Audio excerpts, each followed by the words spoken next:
Welcome to the Clandestine Radio Podcast, Season 2.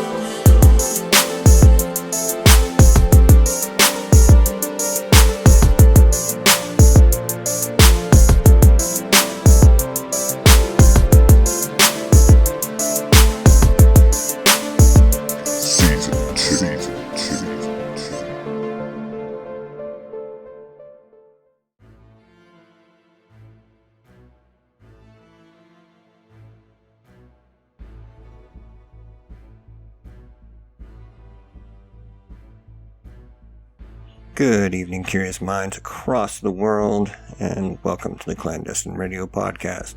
As always, I'm your host, DJ Jazwa, and this is Season 2, Episode 8, Part 2, The Plot Thickens.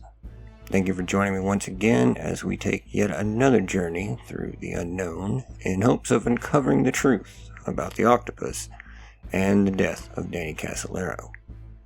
This has been one of the most interesting and, I'll say, complicated investigations that I've ever undertaken, and we've still got another episode to go after this. I hope you guys are all enjoying this series so far. I believe that I've uncovered some key elements to this whole story that I don't feel you'll find anywhere else, at least not all together in one thing. And if you stick with me, I feel that you should come away from this whole series with a better understanding of not just this case, but how power functions on the world stage as a whole. We've got a lot to get through tonight, though, so I don't want to hold you up any longer. With all of that out of the way, go ahead and pour a drink, grab a snack, and get settled in as we kick off with Part 4, The Investigation.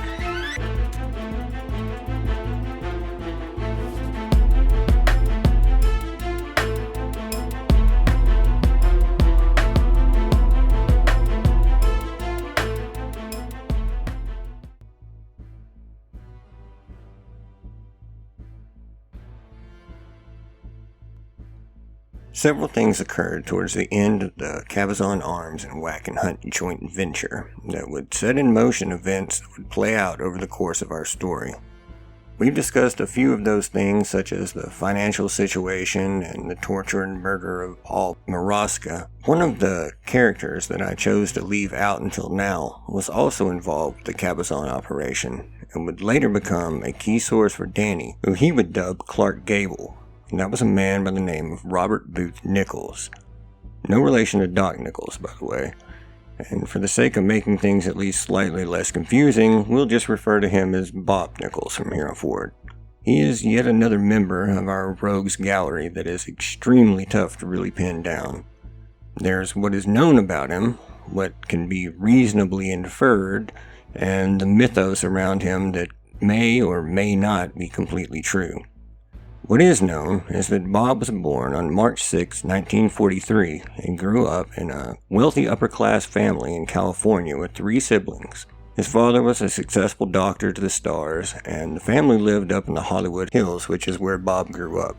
He was drafted in the military at 18, but would dodge the draft and move down to Honolulu, where he would be mentored by his believed-to-be godfather, Harold Okamoto, a man with suspected ties to the Yakuza and organized crime, as well as work for the CIA during World War II. According to Bob, he was caught for draft dodging in Honolulu around the age of 22 or 23, and it was the judge over his case that would introduce him to someone who claimed to be with the CIA, and another who worked for military intelligence, that would put him to work essentially doing freelance work for the intelligence apparatus. It would start off with small jobs like speaking with targets, typically women, and gathering information regarding their purpose on the island, as well as a trip that he took to Australia to gather intel on any anti-American sentiments and interest in the area of Sydney. This work would continue and later expand into increasingly more questionable missions,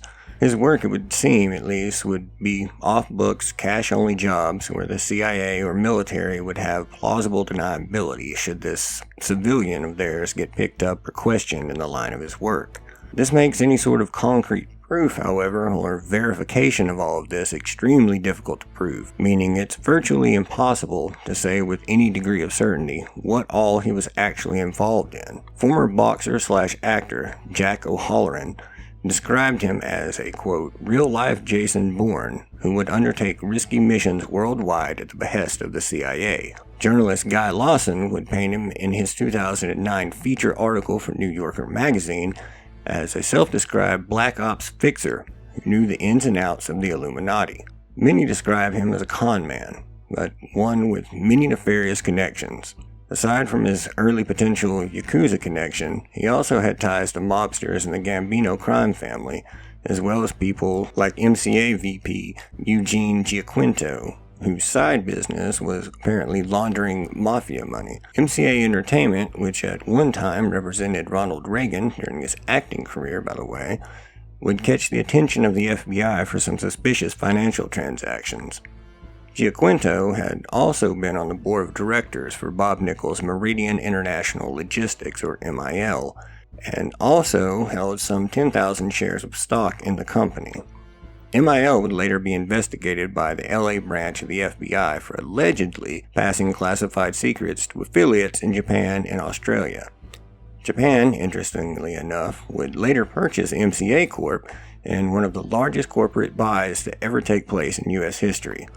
Long story condensed down to somewhat shorter story, Bob Nichols, through his intelligence contracts, presumably, and experience with weapons and the trafficking thereof, also became a partner at some point in the Cabazon operation. He was also connected to Doc Nichols by way of his longtime associate and business partner in the MIL venture, Peter Zakowski, who was also an investor in the mob-funded Cabazon Casino. I realize I'm jumping around quite a bit in the telling of this whole story, by the way, but for it all to hopefully make sense in the end, there really just isn't a better way to do this.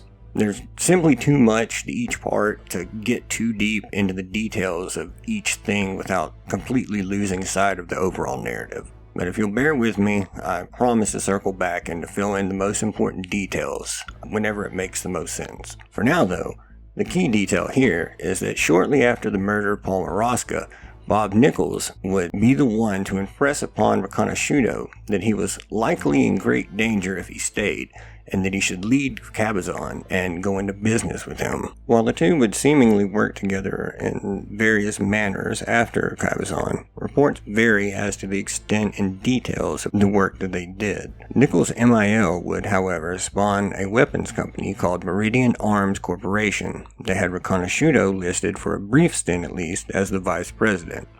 Meridian Arms, or MAC, was licensed in California in 1987 to possess and or transport machine guns under permit number 01678 and to sell machine guns under permit 01677. But that is only a very superficial glance at what all they were really up to. The directors were listed in a 1985 statement by Domestic Stock Corporation and filed with the Secretary of State in Sacramento as being Harold Okamoto, Peter Zakowski, Glenn Shockley, and the Nichols family. Those three names also appear as directors of MIL, with Eugene Giaquinto, MCA president, also serving as a director until May of '88.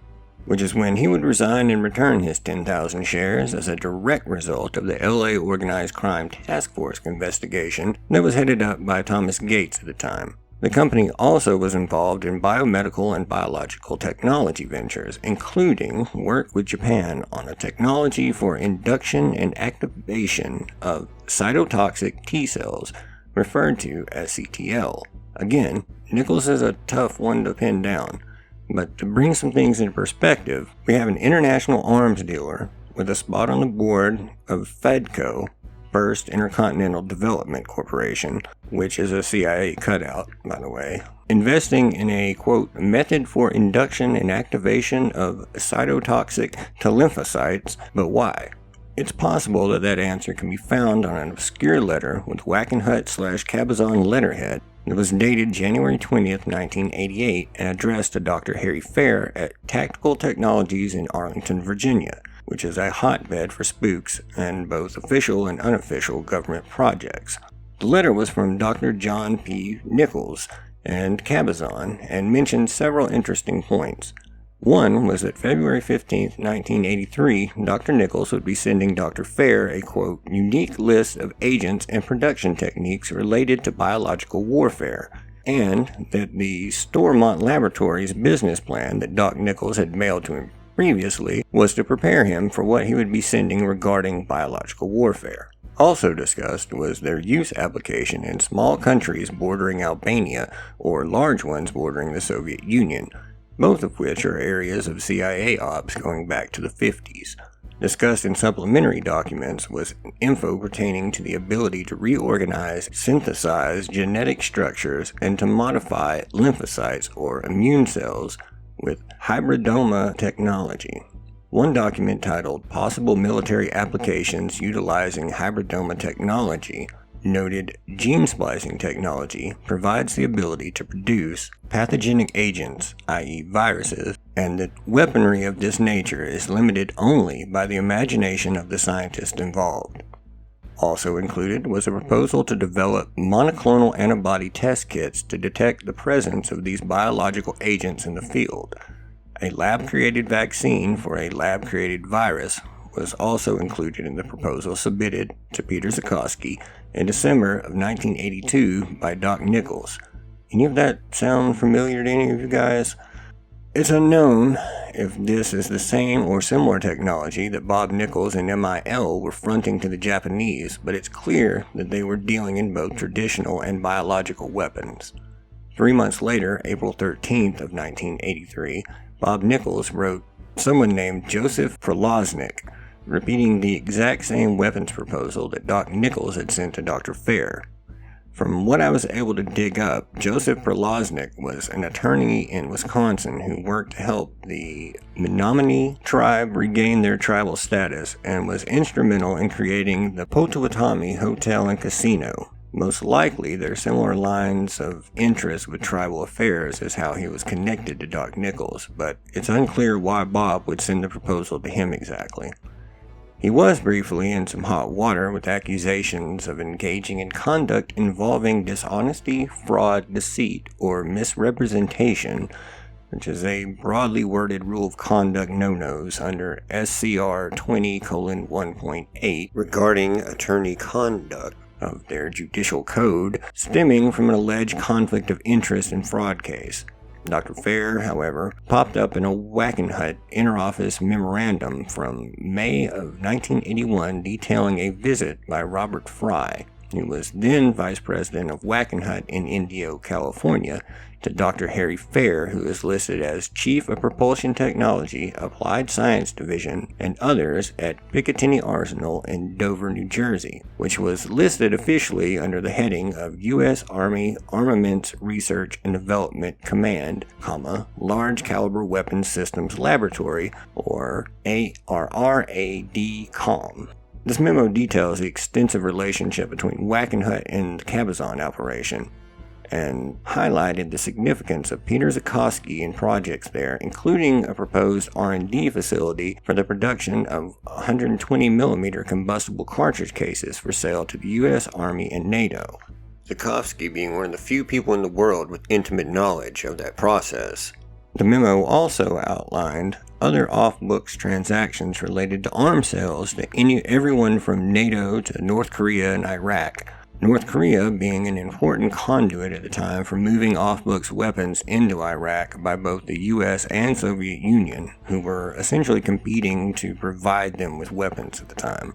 Basically, if you step back from all of it, we were supplying Iran with weapons, with Oliver North being the front man, and later fall guy for that operation, while the CIA was moving weapons to Iraq, and a joint venture between the CIA and Wackenhut was supplying the Contras with weapons, all at the same time, and all under the authority and loose supervision of the U.S. government to some extent, and right under the nose of Congress without their official approval.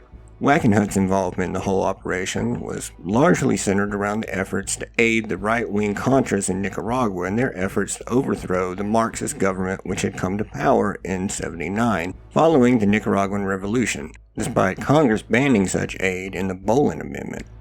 All of that, of course, would later come to a head and be exposed in what would be known as the Iran-Contra affair, which, as significant as it was, is just a footnote in the history books of government corruption, and only one somewhat minor component in our story.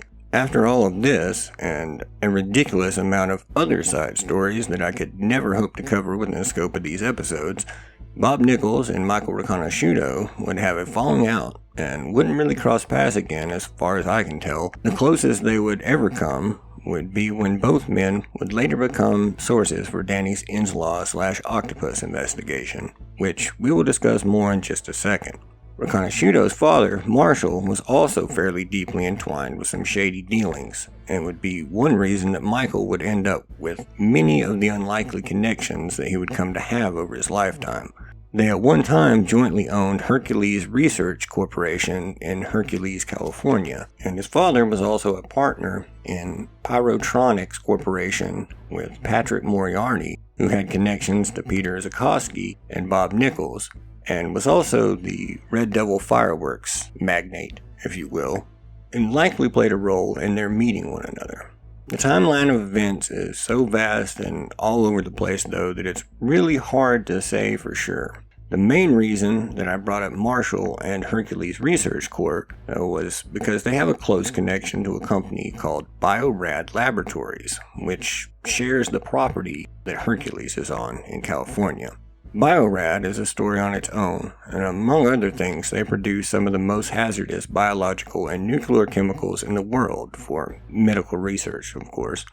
And they lead the pack in the area of cytotoxins and content for cell biology and gene expression, and more recently, threw their hat into the ring during the pandemic, creating droplet digital PCR tests for antibody testing, and partnered with Biodesics to push the FDA for emergency use authorization in order to get those put out along with the vaccines, as well as providing immunophenotyping with flow cytometry, and played various roles in the creation and production of all vaccines for the SARS-CoV-19 virus.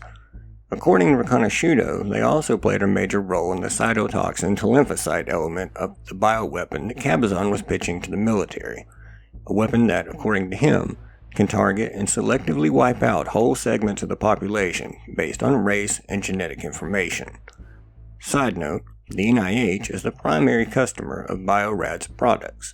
Earl Bryan, or Fat Al Gore as I like to call him, /Hadron/October Surprise Guy, developed a relationship with the company when he was appointed in 1970 to be director of the California Department of Healthcare Services. Bryan would go on to build his empire partially off of the back of various smaller companies that he would buy up within the biotechnology field, ranging from lasers, cancer detection, and blood testing to genetic engineering, along with computer programs, telecommunication, and investment databases. He also succeeded in implementing a $2 copay per visit for the poor who were receiving free medical care through Medi-Cal, MEDI-Cal, which is the California State Medicare program, while Secretary of Health and Welfare, a position that he held after his director of DHCS position. He also attempted to curtail the medical benefits available to them altogether, but was thankfully unsuccessful. Cover your ears, children. What a dick. He resigned in '74 and ran for a seat in the Senate, but he lost that. After which, he began building his empire using his connections to Reagan and others in high places. In '95, he would be charged with conspiracy and fraud for inflating the value of companies that he owned, Financial News Network, which would later become CNBC, and United Press International, which was a newswire service. It was basically like a direct competitor to the Associated Press, but vastly inferior to it, and was convicted of conspiracy in '96 and would then serve 4 years in prison. Why am I telling you all of this? I'm sure that you're wondering. And what does it have to do with what happened to Danny Casolaro? The reason is, all of this, and so much more, is what Danny was starting to uncover, and what led him to meet his untimely end. I know this episode has probably seemed all over the place, but I promise that we'll all start coming back together soon. This is our trail of clues. These are the breadcrumbs. Elements of the trail that Danny was on to, so they all matter. Many have erroneously dismissed Robert Booth Nichols as a con man, because in some ways he was. But he was also a CIA operative who was well connected, an international arms dealer. He had a hand in bioweapon development. He was a facilitator for the CIA's guns for drugs and drugs for Black Ops money plots. And he was briefly an actor in Under Siege, aka Steven Seagal's last good movie. And he also served as a consultant for the CIA aspects of that movie. Above all, he was a dangerous person for Danny to be talking to. So was Riconosciuto, not because he himself was really that big of a threat, but because he had a target on his back at the time. Bob had a different take on him, though, telling Danny during their meeting at the Four Seasons, "You don't know how bad this guy Riconosciuto is. He might not get you today, he might not get you next month, he might get you 2 years from now. If you say anything against him, he will kill you." What I left out before about Michael is that he was recruited successfully into the CIA at Stanford by a former Israeli intelligence officer, now assisting the US government, named Al Holbert. He would play various roles in hush-hush projects before ending up at Cabazon, and then becoming entwined with Wackenhut. After leaving and working with Bob Nichols, he would begin causing problems for the DOJ, Wackenhut, and everyone else involved with the promised software when he divulged his work on the stolen software to the Hamiltons and to Danny Casolaro. By the time he and Danny were in communication, plans were already in motion to tie up loose ends. When Riconosciuto first called the Hamiltons on May 18th of 1990 to inform them about his knowledge of and working on the stolen software, as well as the road it took to get to him, and its ties to the October surprise affair, their court case, and subsequent digging and interviews would send a panic through Washington that would lead to the opening of numerous investigations and cause quite a stir in the media as well. One that many high-ranking officials in the intelligence community, Wackenhut, the DOJ, and others were none too happy about, and certainly couldn't afford to allow to balloon any further. Part 5. The Company. According to San Francisco Chronicle reporter Bill Wallace, the company consisted of about 300 members, many of them former military and ex-police officers, and had nearly $30 million, in 1980s dollars, mind you, worth of assets including planes, ships, and real estate. The FDA was investigating the organization over billions of dollars worth of narcotics that had been brought in from Latin America, and they were also involved in gun running and mercenary operations. Their operation was spread across the U.S. with a part of its headquarters in Lexington, Kentucky, and had prosecutors in Lexington, Fresno, and Miami working in a joint task force to take them down. Multiple homicides would be tied to the organization, and in their efforts to evade and prevent prosecution. One of those being the January 1982 murder of Gene Berry, a state prosecutor out of Florida, who was shot directly in the face as he opened his door. Police would arrest Bonnie Kelly as the murderer. Her husband, Mike McClure Kelly, was suspected to be a member of the company, and he pled guilty in a case in Fresno a year before that involved the prosecution of 29 members of the company related to the theft of a sizable amount of specialized military equipment from a U.S. naval weapons station at China Lake in the Mojave Desert. The company are also believed to have been an integral part of distributing the drugs coming in and also helping to facilitate some of the weapons exchanges for those drugs. Danny would have been well aware of the company through Riconosciuto. An interesting story that was allegedly told to Bill Hamilton by a former IDF agent and source of information pertaining to Israeli involvement with Promise, Ari Ben Menashe, is that 2 Lexington FBI agents were on their way to meet Danny at the Martinsburg Sheraton on the day that his body was discovered. According to Hamilton's story, the meeting wasn't about Promise, but that he was preparing to turn over drug trafficking information on the company. There's a conflicting narrative to that I'll get into in the third part, but I'll just go ahead and say that I don't think that was what was going on, and I also don't believe personally that any of them were involved. It isn't out of the realm of possibility. so I wanted to at least bring it up, I guess. There are other connections as well, but remotely verifying any of that has proved all but impossible, so I can't really go much further into all of that. The real takeaway from this part is simply that they existed, may still exist in some ways, and that there is a high probability that Danny ran across that information in the course of his investigation. Another interesting point regarding the company is that they were instrumental in the Mena, Arkansas operation. If you know, you know. Moving on. Part 6. Legal Ramification. In August of 1989, the House Judiciary Committee would finally be formed to take a deeper look at the Inslaw case and those involved. I'll be breaking the case down more fully at the end of this series, by the way, but for now I'll just address how it plays out and into Danny's investigation, I guess. The committee's investigation was headed up by a hard-nosed Texas Democratic congressman named Jack Brooks, who would genuinely give it his best and took to the case with fervor and got right to work kicking over some rather heavy rocks in some rather dark places and casting out a very wide net. The committee would be stonewalled at every turn and handicapped by the DOJ, who would prevent investigators from completing their work by repeatedly destroying documents and harassing employees into silence. They would also block multiple information requests. Despite this, or perhaps partially because of their blatant attempts at a cover-up, they would eventually, on August 11th, 1992, vote 21-13 to adopt the investigative report, but we will discuss that more in a bit. Former U.S. Attorney General Elliot Richardson, or Honest Elliot from the Watergate, if you remember him, who was at the time working as the Hamilton's attorney, would send an affidavit to Riconosciuto in an effort to get his testimony seen by the House Judiciary Committee and entered into the discovery for the case that he was fighting with Inslaw. While initially reluctant due to threats that he received after speaking to both the Hamiltons and later Casolaro, on March 21st of 91, he would submit under case number 85-00070. The affidavit is rather long, though. I'll give you the cliff notes of it, and I'll post the link in the Facebook page.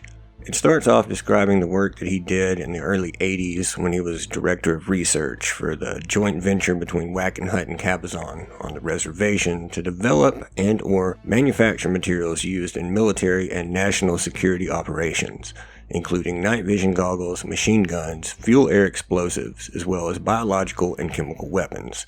That it was to support the needs of a number of foreign governments and forces in Central America and the Middle East, with a priority on the Nicaraguan Contras.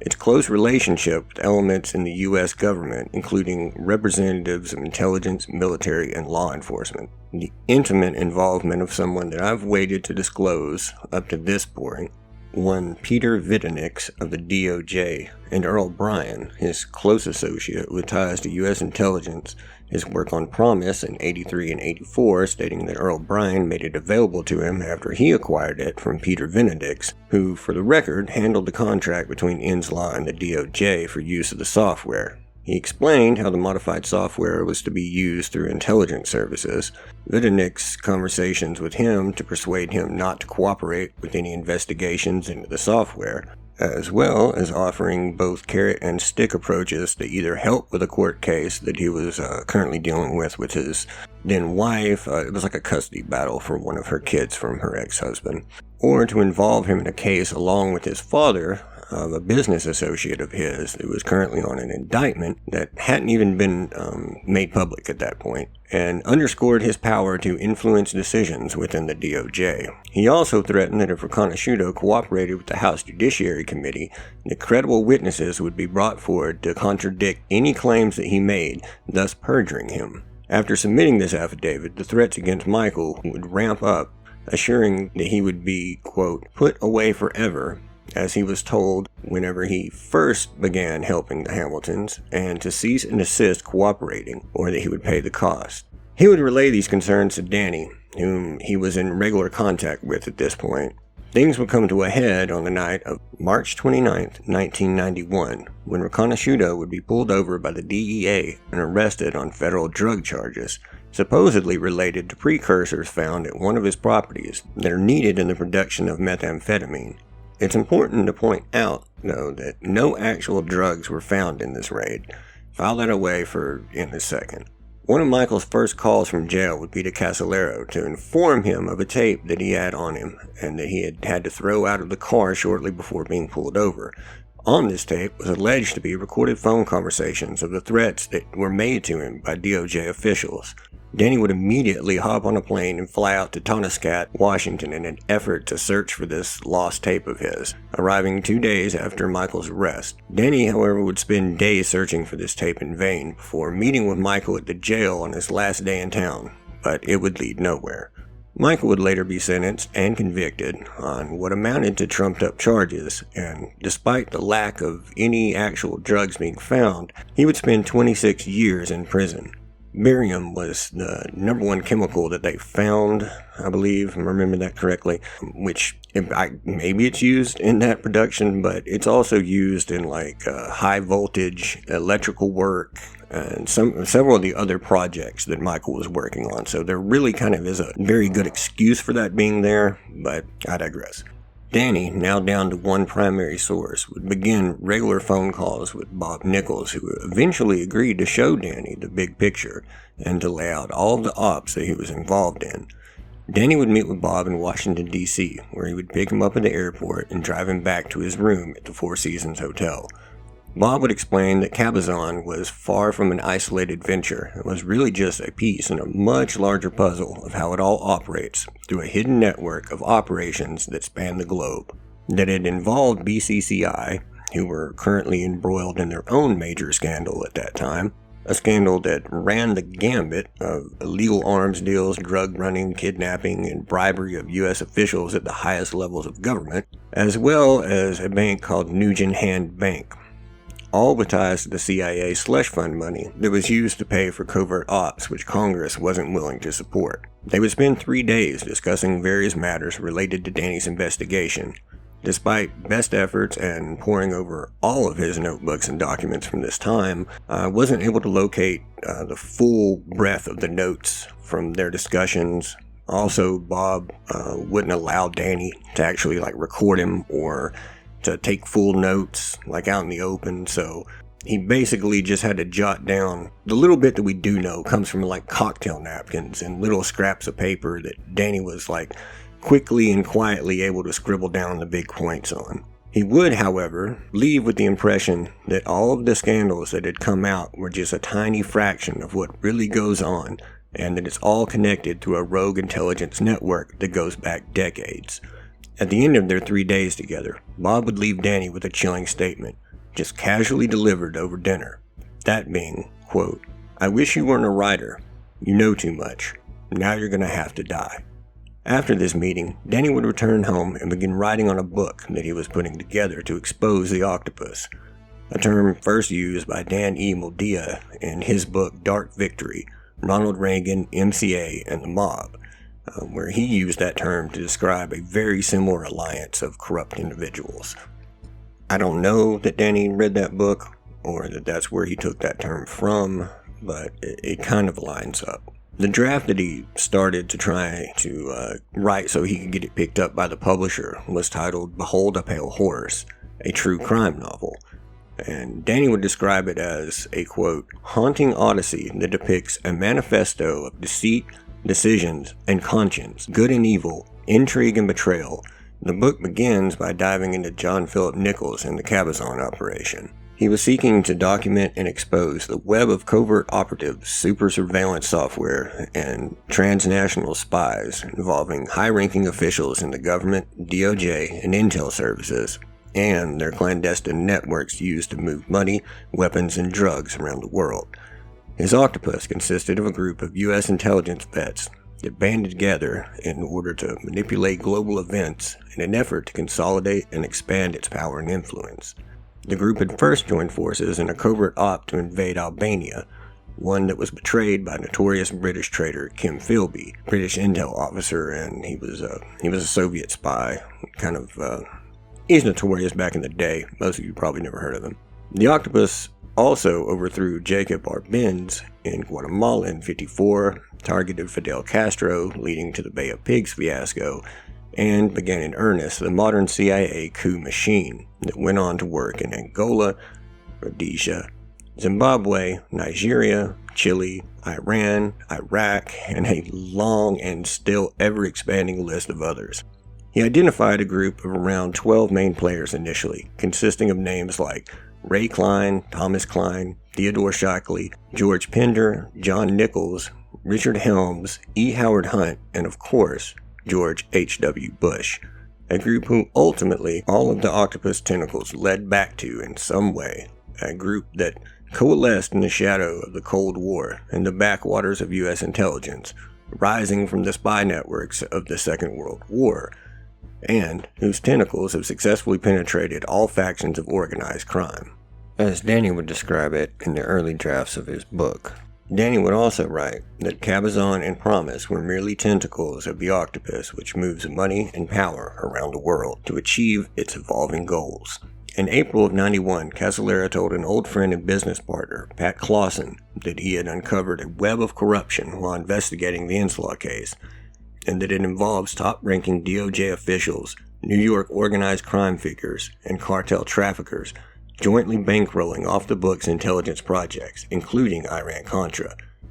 To another friend, Ben Mason, he would show a 22-point outline for his book, including papers referring to Iran-Contra arms deals and photocopies of checks made out for $1 million and $4 million, drawn on BCCI accounts held for Adnan Khashoggi, international arms dealer and factotum for the House of Saud, and Manucher Gorbanifor. It's a name I've said 4 times now. I'm still not sure that I got it right, to be perfectly honest. Who was an arms dealer, who was an Iran-Contra middleman, essentially. The last sheet that Mason was shown, he describes as a, quote, passport of some guy named Ibrahim. Danny had emphasized that he had made a big deal out of showing him his Egyptian passport. Just log that information back for later because his name will come back up. Danny felt he only needed a few more pieces of information to be able to put together the full story of this octopus. He would schedule a trip to Cabazon for the middle of August, but it would be a trip that he would never get to take. Around this time, Danny would attend a birthday party for his niece at his brother Dr. Anthony Casolaro's house. His friends and family would describe his mood as jovial and downright triumphant. Danny felt he was finally closing in on the end of a more than 1 year long investigation, and on his upcoming trip to Martinsburg, he would be finally able to, in his words, quote, bring back the head of the octopus. Despite his upbeat demeanor, he also seemed keenly aware of the potential treacherous waters in which he was now treading, confiding that he had been receiving ominous phone calls and death threats. Before leaving, he would speak candidly with his brother, telling him that should anything happen to him, and it were to look like an accident, he should not believe it. Words that would echo in his brother's head only weeks later, on August 12th, when authorities in Martinsburg would notify him of his brother's death 2 days prior. In our final episode of the series, we will dig even deeper into what really happened to Danny Casolaro and the events that transpired and people that he met with leading up to that fateful night. I'll also fill in a lot of the missing pieces that I've struggled to hold back, but in order to tell this story, I really can't try to put all of the details in up front, or it just doesn't. It would be too long and too drawn out, and there would be way too many side stories to keep up with what's going on in the narrative. But hopefully, we can work together to lay out the full picture of Inslaw, Promise, the octopus, and the death of Danny Casolaro. I just want to thank all of you for joining me this evening, and I apologize that I wasn't able to get this out yesterday as I'd planned to, but I made a decision to prioritize quality over the scheduling, and I hope that you all feel that that was worth it.